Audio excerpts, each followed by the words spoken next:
يقول النبي صلى الله عليه وسلم في حديث ابن عمر رضي الله عنهما: ما من أيام العمل فيهن أحب إلى الله تعالى مثل هذه العشر، يعني العشر الأوائل من ذي الحجة. قيل: يا رسول الله، ولا الجهاد في سبيل الله؟ قال: ولا الجهاد في سبيل الله إلا رجل خرج بنفسه وماله ثم لم يرجع بذلك بشيء. فهذا يدل على فضل هذه الأيام.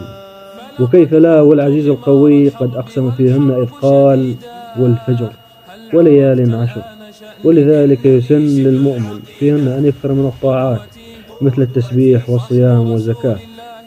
ولا تفوت عليكم أجر صيام يوم عرفات، فقد ورد في فضل صيام يوم عرفات في الحديث الشريف الذي رواه أبو قتادة رضي الله عنه أن النبي صلى الله عليه وسلم قال: صيام يوم عرفة أحتسب على الله أن يكفر السنة التي قبله والسنة التي بعده.